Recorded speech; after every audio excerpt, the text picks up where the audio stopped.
everybody, it's Paige from Mosaic Moments, and it's day 1 of our 7-day basic course. I'm so excited to do this with you. This is a slower pace video so you can follow along, and I highly encourage you to follow along during this series. If you just bought the basic die bundle, this is a great course to do to become more comfortable and more confident with the Mosaic Moments system.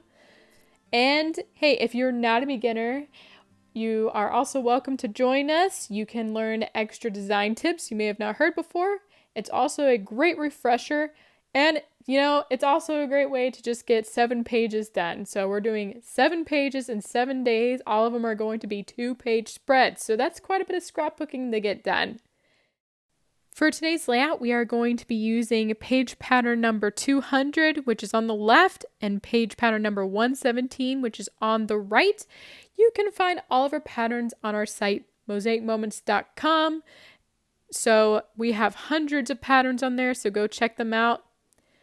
I chose these two, well, for one thing, they're cohesive because on the left side you see all those purple rectangles, and the right side also has a couple of those rectangles. So I like to pick 2 patterns with similar elements.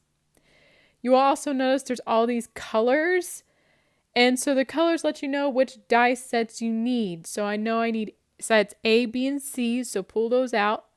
You also may want to pull out the Mosaic Moments grid die. I'm going to show you a quick way to cut out those little 1-inch squares later on. All right. You also want to, well, hold on. I'm going back to the patterns real quick. So, to explain the patterns, on the left I have a symmetrical pattern. Symmetrical meaning if you divide it in half, it would look the same on both sides, right? And on the right, I have a pinwheel pattern. This also could be considered a radial design. The pinwheel patterns always have kind of a square in the center, and then everything else rotates around that center piece. So one easy trick to remember, because a lot of people want to know where to start on the page patterns, symmetrical patterns go well with pinwheel patterns. All right, so go look at the gallery, check out the symmetrical and pinwheel categories. All right, most of them go together, and I would try to find 2 that are kind of similar, have similar elements. You also need photos. I recommend today using photos you don't want to crop, so things that are like close up and look larger in your photographs will be good for today. Also, real quick, I have alpine fur grid paper. It's this beautiful green color, and I also have some outdoorsy looking pattern paper and some brown cardstock as a nice neutral. I based my color scheme on my photos. They're an outdoorsy theme, so I chose outdoor looking colors and paper. Alright, so you're welcome to print out the patterns, or you can look right on your desktop or phone. Just look up pattern number 200 and pattern number 117 if you want to see them close up. Alright, if you need to, you're welcome to pause the video to finalize your photos and your materials. Remember, you need 2 sheets of grid paper, die sets A, B, and C, and the grid die, plus some photographs. I recommend using some you don't want to crop down too much. Some of them will be completely full size or just cropped down slightly, okay? Except for 2 of them. 2 of them will need to be cropped very small. All right, so let's jump right into our class. All right, when I begin my pages, I like to cut the large pieces first. So we're going to cut the 2 largest pieces on pattern number 200. And this is all purple, so that means we're going to use die set B. And there's also 2 of those on page pattern number 117. So we need 4 papers cut with this size, okay? So, and I should also mention, I also cut my photo mats first. So the first step is cutting your photo mats. So right here I have this paper that I'm going to cut. And you want to grab some scissors. These ones are from Fiskars and they're really nice. I recommend them. And basically I just put my die as close to the edge of the paper as I can, and then just use my scissors to cut around it. I don't like wasting paper, and I like to save as much as I can for other projects, so I try to cut around it as little as possible. So I'm using a magnetic plate so my die is just able to stick down. This is the Sizzix Big Kick, by the way. This is the die machine I'm using. I really like it. And make sure to read your manufacturer's instructions to know which sandwich to put together. But anyway, as you just saw now, I just put the paper on top of the die and then rolled it in through the machine. All right, so we got our first piece cut. And by the way, I am not using washi tape at the moment, but if you need washi tape, go ahead and do that. All right, I'm just showing you with the pattern that I cut that size. And again, if you need to, the sizes are listed below the pattern or beside of it if you're looking on your computer. All right. So I usually like to use multiple different colors. So now I'm going to be using this other pattern paper. And this one has a chevron looking pattern, so we'll want to make sure. So I want it all to go the same direction. So that's why this is this block's going to go on the bottom of pattern number 200. So I want the chevron to go vertically. So once it's cut, it'll go vertically. And then when I cut my other ones, I'm going to make sure the pattern still goes in that same direction. All right, I don't want my pattern to be crooked, so I'm going to slowly, and take your time on pattern paper or photographs to place the die where you want to crop it. And on this pattern paper, I don't want the paper to be crooked in the end, so I'm just taking my time making sure the die is straight. And for extra security, I am using washi tape, so that's how you put it on. You just slip it over the die and stick some on the paper, so that way when it goes through the die machine, the die won't slip on you. All right, roll it through the machine. And by the way, it's perfectly normal if it makes a lot of loud, cranky noises, especially with the bigger dies. They're louder with the bigger dies. All right, that's my next piece. And so those are the two I needed for pattern number 200. So now I'm going to make the two for pattern number 117. And again, I'm going to be using the same paper, but notice that now I made sure the die is vertical, so that the pattern still stays vertical or horizontal. Sorry if I get that mixed up. Left and right and vertical, horizontal, I get mixed up sometimes. Anyways, so I'm just carefully making sure it's on there straight, and then again putting my washi tape on there. All right, now I'm going to put it in my machine. By the way, one of our tips is, well, for the plate, I usually cut it through, so once it's bent, I make sure it's put in the bent going down, if that makes sense. I find it tends to flatten out easier that way. All right, so I got this piece. And a nice thing about washi tape is you can reuse it over and over again, except sometimes when I use it on photos, I'm not able to reuse it, but when you're cutting with paper, it seems to be reusable. All right, again, just take your time. Although if you're using just plain cardstock or pattern paper where it can look good even if it's crooked, you don't probably have to take quite as much time, but I'm just lining it up as best I can. I'm using the bottom edge there because it's a straight line to line it up with. All right, so I just stuck my washi tape in. All right, so another tip, if you're paying attention, this die's kind of big, but you'll see it throughout all the videos I do, is I put the die in at an angle, So this is a good tip if you're a beginner because it actually goes through the die machine better and smoother and it cuts better, we find. I think it's because not all the pressure is going down on one side. It's kind of being evenly distributed. So you see, if you want to prove it yourself, you can test it going straight in and do another cut where it's at an angle. But that is one of our tips, is put the die in at an angle, and we find that it does cut better and smoother. All right, so I have all my pieces done that were cut with that die. By the way, that die is easy to find in the set. It's the biggest die. Now I'm showing pattern number 117, and I'm going to be making those 2 pink spaces. And that is the 5x4 square die, but before I show my die, just so you know, it lists the sizes of the dies, and I know this size, being the bigger one, is the 4 3/8 by 5.5 size, or the 5x4 square is what I have it labeled. 5x4 square meaning it fits 5x4 squares on the grid. This die is actually not 5x4 inches, it's actually 5.5 by 4 3/8 of an inch.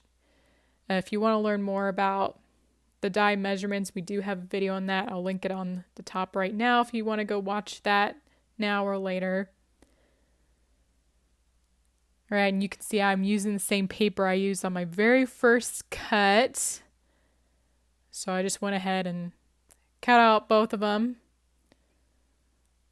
All right, so now I'm just gonna put my die on, and again, it sticks on that magnet. If you don't have a magnet, that's fine. If you don't have a magnet, I do recommend using washi tape when you cut, because the die may shift in that machine. All right, so we got our first time cutting with set C. It's fun. And then we get to do it again for the second time. All right, so you just roll it through, and it does make those cranky noises. You get used to it. So that is normal, by the way. Some people are like, it makes really loud noises, but that is perfectly normal. All right, we're going to glue down our first pieces. So I have my patterns here, so you can kind of see where they're going, where each piece is going to be placed. So I grabbed those 2 pieces, which was cut with the largest die from set B. And the glue I'm using is Re-positionable Glue, by the way. This is the Hermodado dispenser. We sell this on our site, but there are other brands out there as well. Just make sure it's repositionable and not permanent. And just now I glued that on the grid paper. So I put the glue in each corner and right in the center. And then when you put it on the grid paper, you put it along the corner and then cover up the lines on the top and on the left side. So when you're done, the line, your paper block really should be covering up the lines. So it's perfectly normal to the first time you're doing this, you may not line things up correctly right away. It does take a little practice. So the nice thing about having the repositional glue is you can pick it up and redo it again. And sometimes you may even, when the page is done, I like to look and see if anything's crooked or if any of the lines are showing. But just do the best you can and take your time. And clearly I'm going with the pattern here, so now I'm gluing down these pieces from set that I cut with set C. Again, I'm lining the left corner up in the corner and making sure I'm covering up the top lines and the lines that go along the left side. Again, and remember, you only need enough glue to cover each corner, and in the center, a lot of people just slap on a bunch of glue, but you really don't need to do that. All right, now I'm going to start cutting some of the smaller pieces, but the big ones are down, guys. That's so exciting. You glued down your first big pieces on the grid paper, and I hope you see that it really does help with alignment. All right, I'm continuing to make more mats for my pages, so I'm going to cut these 2 smaller sizes. And as you can see, it's from the purple set or set B. This is the 4x2 square die. It's also, the correct measurement is 4 3/8 by 2 1/8. All right, so I'm I'm using the same paper as I used for the biggest one on the same side. So anyway, you do not have to use more than one cardstock color or pattern paper, whichever you're using. I like using, some pages I use the same color mats, but a lot of times I like to have a little more variety on my page, so most of the time I use 2 colors, maybe 3, but most of the time it's 2 different colored mats. Or sometimes no mats at all, but I don't know, I think the mats give your photos a little pop, actually, so I recommend making mats for a lot of your photos. Alright, so cut those through, and you can see much easier with this die. It's so small that you probably saw that I did have it at an angle. And again, that's because it makes cutting easier. So I'm putting that one back, and now I'm going to make these 2 little ones. It's the smallest size in the whole set. This one measures 1 by 3 1/4 inches. It also fits 1 by 3 squares on the grid. This time I'm going to be using this fun pattern paper. I chose it because it has this fun outdoorsy look. It's actually the back of that chevron paper I showed earlier. I have a bunch of sheets of it here, so I need to use it up. Do you ever feel like you have tons of pattern paper or cardstock piling up? I know we have a ton of it. Alright, so I love the magnetic plates because my die can just be stuck down very easily. And then I put my paper on top. By the way, each machine, as I said earlier, is different. So your sandwich might be different from mine. I like having the blade up because the flat part of the die can... Alright, so we have that cut. But the flat part of the die, it can stick to the magnetic plate much easier than if I had it the other way around. I mean, you can have it so the die is facing down, and it is kind of easier to see where you're cutting, but for me, I like that plate to stay flat, because if you start cutting in that direction, it becomes warped.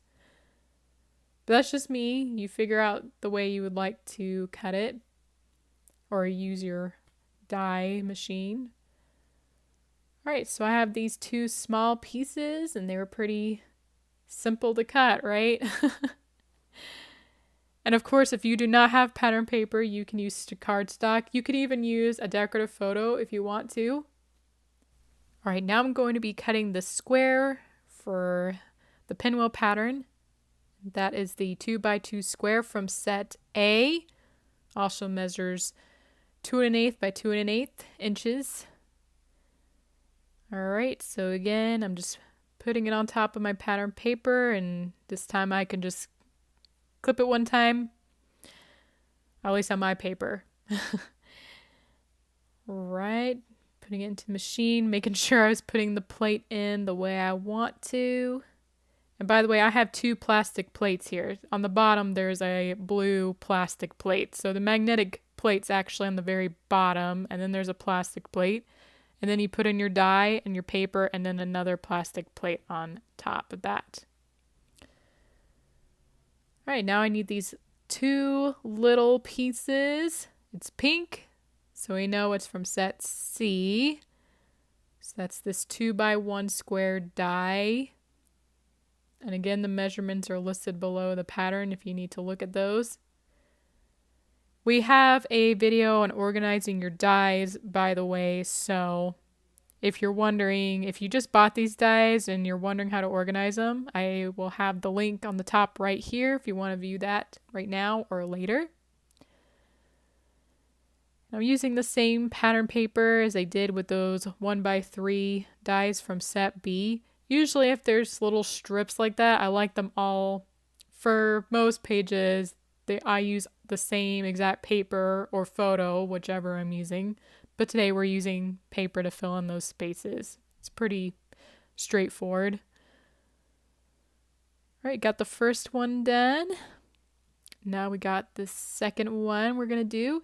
And I'm not using washi tape this time because this paper doesn't really matter to me if it's crooked. It looks good anyway, but definitely use washi tape if you need it. All right, got that done.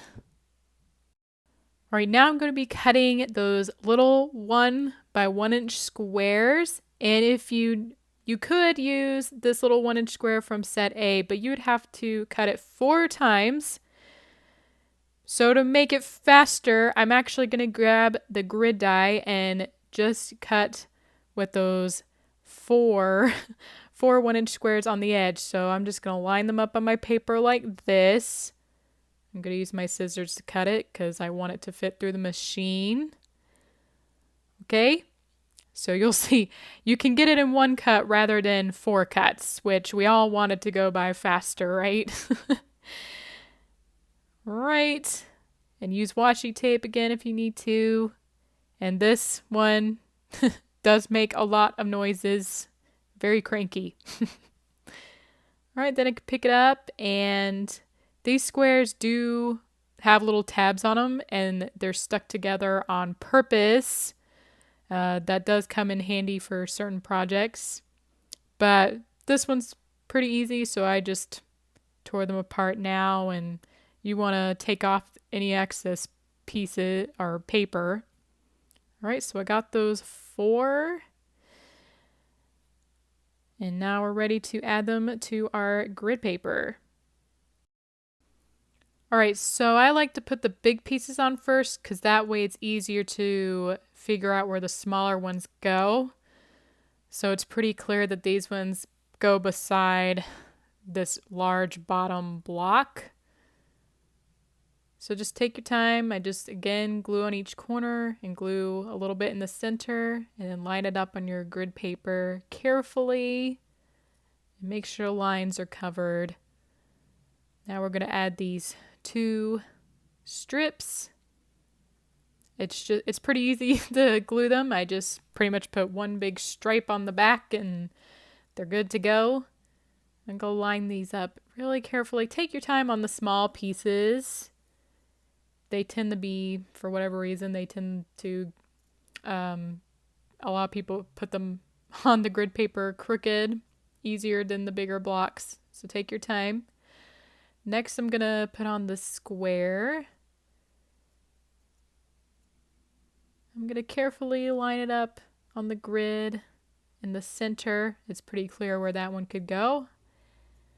And now there's these 2 small strips, and they're going to go right in the center here of these 2 lines. So don't put it on the very top square. You're going to put it goes in the middle, so the 2 is going to cover the 2 squares in the middle. And now we can add all our little squares. There's little tabs on them. This time I was able to just kind of rub them, bend them over my finger, but you could also snip them off with a pair of scissors if that is easier for you. Now take your time when you're lining up these 1 inch squares. They tend to be crooked for a lot of people, so just again take your time. I just line it up in the left corner, and again make sure it covers the top and the left lines. So take your time. And now we're done with the small pieces. You're mostly done. And now we're going to cut our photos, which is actually really one of the exciting parts. So get your photos. All of mine are 4 by 6 photographs, by the way. So right now, as you can see, there's 4 spaces that'll fit all for your full 4 by 6 photographs. So you do not need to trim these down. You don't need to crop them with the layering dies. I'm just laying the other ones kind of where I want them to be placed. And so those are where the placement of my photos are going to be. And sometimes I like to just take my time and decide on where they want to go, but I like the original placement. So all right, so I'm going to move these other ones aside because I will be using the layering dies in a moment. But as you can see, this space is big enough So for this space, there is some extra space, but I'll show you what to do. So this one I'm going to just stick right in the center. So there's a little extra border on the sides, but I just look around. You kind of have to eyeball the placement. Ugh, I got glue on this one. I hate it when I get glue on my photographs. And I don't want to reprint them either, so yeah, try to avoid that because it is very annoying. So I put the glue on each corner in the center, and then this time I'm going to make sure the lines are even on the two sides and on the top. So the bottom, there's a little bit of a gap, but that's okay. Usually at the gap, you can add something decorative or a little bit of journaling. I like to do that a lot, actually. I like to add like a little line of journaling there. That's an easy way, probably one of the easiest ways you can add journaling. It's kind of nice to have your own handwriting in your scrapbooks, I think, too. All right, I'm going to do this last one. So as you can see, this is the nice thing about this size die from set B is 4x6 photographs can stick right on top. You don't need to crop them. Really easy. So I hope you're using photos that you do not want to crop down. And as you can see, that's very nice for these photographs. All right, so I'm going to start cropping the other ones. Again, this is pattern number 200, and I'm going to be cutting my photos to the grid size of the two I just pointed to. All right, so they are the 5x3 square size, which is this one here. The measurement is actually 5.5 by 3.25. So an option is you can cut photo mats first if you want to do that, and then use the layering dies, but my subjects were really tight, too tight for the layering dies, so I decided to cut these to the grid paper size rather than mat them. Alright, so just take your time putting die on the right spot you want to crop. And really be careful, my subject goes right onto the very bottom edge of this photograph, so I'm definitely going to be using washi tape, and I recommend you do the same if your die has to be placed right up to the edge. I definitely think you should use washi tape. And I have this plastic plate and I'm switching it out. This is an option. This is a crease pad, and this is with the Sizzix die machines, but I think other die machines have them. But the crease pad is handy because when you cut your photographs, sometimes they leave an indented or embossed edge. And I know a lot of people don't like that. So with the crease pad, you have a smoother edge, just like this photo turned out. If you don't have the crease pad, that's fine. Your photos will still cut. But in the future, you may want to invest in a crease pad, which we do sell on our site as well. And a lot of people seem to be happy with them. So if you're doing this today for the first time and you're not happy with those embossed edges, definitely look into the crease pad or adjust the machine as needed. All right, now I have my die, and I used washi tape again because it's right on the edge. And actually, I just recommend using washi tape for all your photos. I may not do that this time because I'm pretty confident with my cropping and cutting at this point. All right, now I have these two, and like I said, they are cropped to the grid size, so they'll cover 5x3 squares on my grid. All right, so I'm gonna cut these next two. So we cut the mats before, right? And that was cut with this 5x4 at the top, but I have the layering dies, and that's what I'm going to use for my photograph. So basically the layering die you would use is the one that's a little bit smaller, okay? So again, watch that video on organizing your dies, and you'll learn, to organize them in a way so you can differentiate between the dies that fit the grid measurements versus the layering dies. But just again, it's just the one that's a slightly smaller than the one you use to cut your mat. Again, I use my washi tape because this one, again, goes right up to the edges of the photograph. So take your time. I got this one done. And if you are following along, when you put the washi tape on, and I'll show it again, see, it's so close to the edge.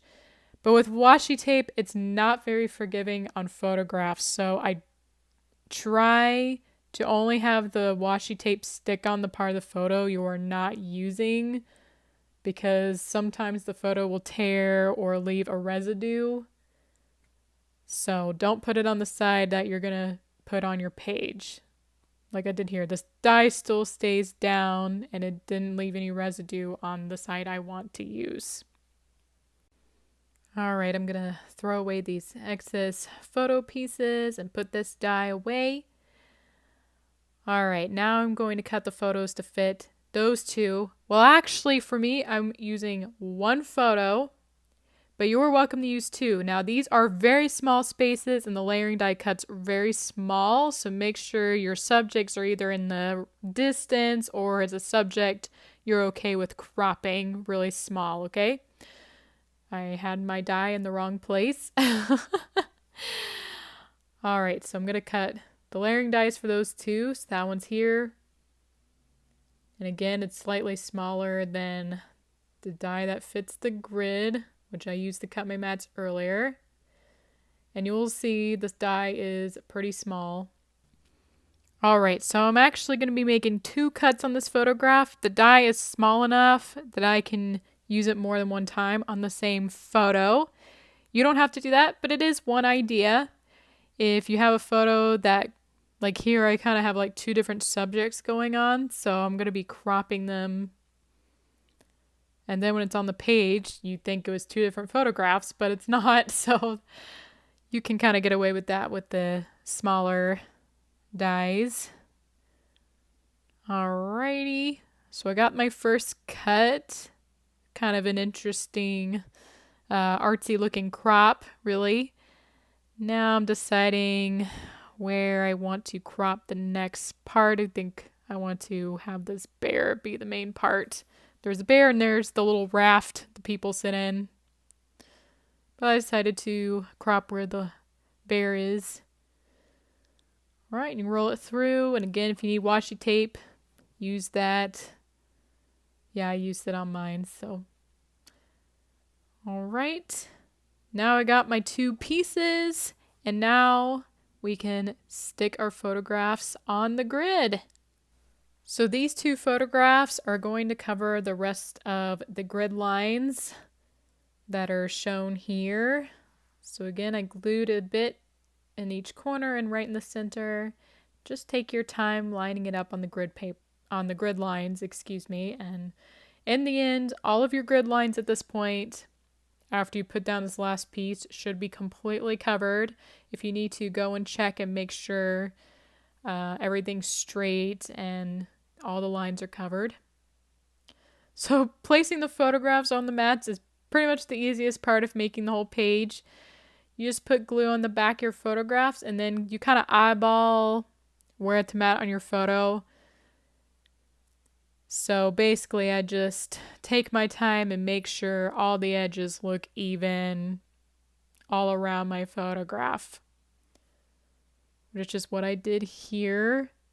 So it looks nice and clean. And now I'm going to do these two photographs. All right, so I just want to point out real quick, the bear is facing towards the right and that little building at the bottom is kind of facing towards the left. It fits with the design, so your eye goes around the circle. If I had the bear on the edge of the paper and face was pointing towards the right, it would take your eye off the page. So I do put my photographs down intentionally. See, I'll show you here. The bear now, it's facing towards away from the page. So you don't want your eye to do that. You want people to continue looking at the other photos. So that's just a little bit of design advice. I make sure the subjects of my photographs, especially if they're on the edge of the paper, edge of my page, I should say, I make sure their subject is pointed towards the rest of the page and not away from the page. So I hope that makes sense. Again, just a little bit of design advice. If you look at all of our pages, they're all pretty much like that.